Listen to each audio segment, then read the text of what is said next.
more in the vampire stage? Another good question. She's awesome, that's right.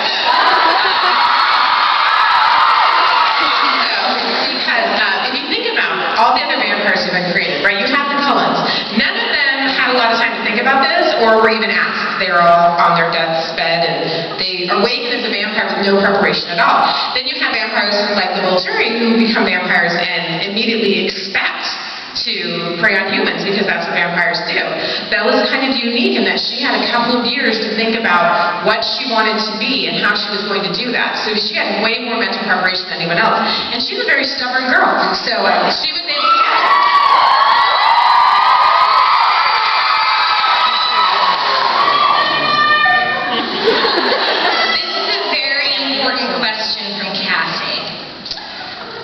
What color is Bella's fur?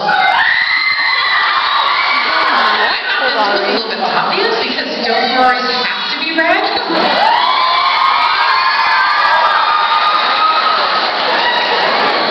Oh, this one is another one with a PS. It's from Jordan Garcia, who's from here in Chicago. It says, was there any significance to Alice's use of the Merchant of Venice? The PF is, you're gorgeous. She wrote the card before she saw me tonight, so she didn't know. There actually was significance to using the Merchant of Venice. When I decided to use Midsummer Night's Dream, it was because I knew that the love triangle that was so painful for everyone involved was going to be flipped around so that everyone was happy. With the Merchant of Venice, that was a little hint, again, about the end of the story, that we were going to have a confrontation that was solved by wit and planning. And so that was kind of a clue for the end of the story. For the literature geeks.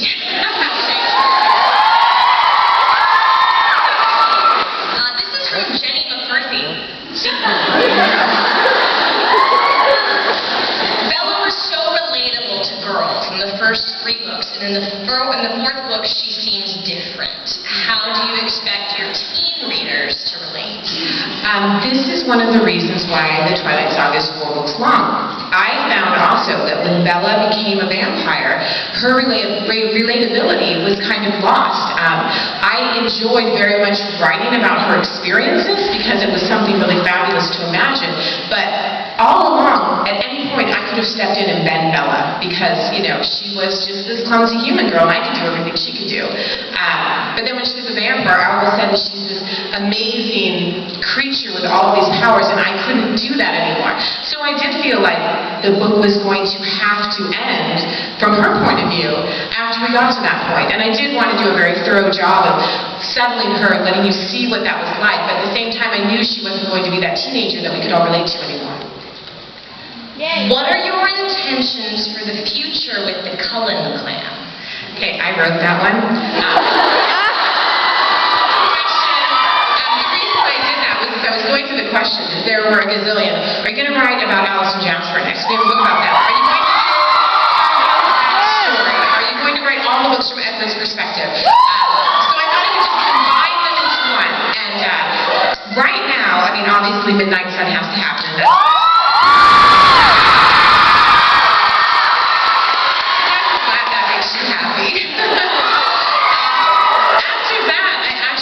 A lot of other things I'd like to work on. My whole life is not vampires, surprisingly enough, and kind of want to get back to my ghosts and my time travel and my mermaids. There's a lot I want to do. And the host, yes. I've got lots of outlining going on with that. So while I am not planning on doing anything right now, I may get back to the Cullens. There are several storylines that I find really interesting. I don't think I would spend a ton of time on characters that I feel like I've had a chance to really explore already. I would have to say the most likely the most likely narrators going forward in the future are Nessie and Leah.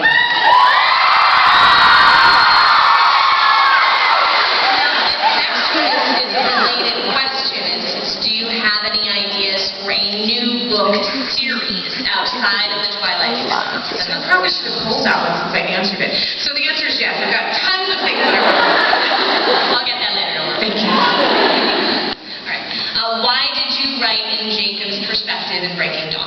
Because Jacob is awesome! Because Jacob is awesome, yes.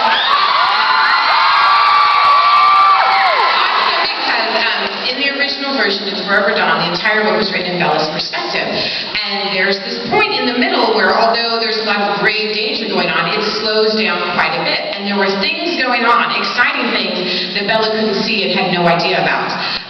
So it was kind of frustrating to me, and I felt like switching over to Jacob, still totally had the Bella side covered, but I got all the interesting things that were going on outside of that. Also, I really wanted a chance to explore Jacob and Edward's relationship from the inside. It does a lot of evolving, and I also had the most fun writing the Jacob section of the whole book because Jacob. Better. I love this. What musical were Edward and Bella watching? it was Seven Brides for Seven Brothers.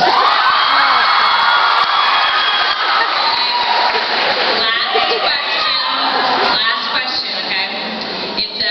It's from Daniela Daniels.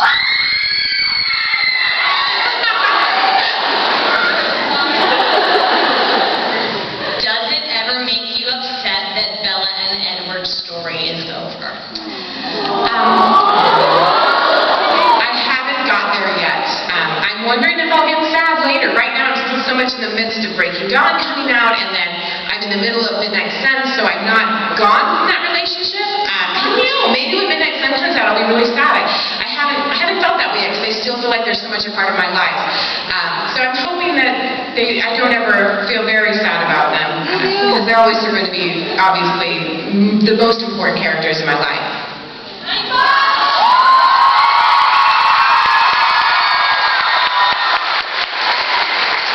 Okay, so those are all the questions.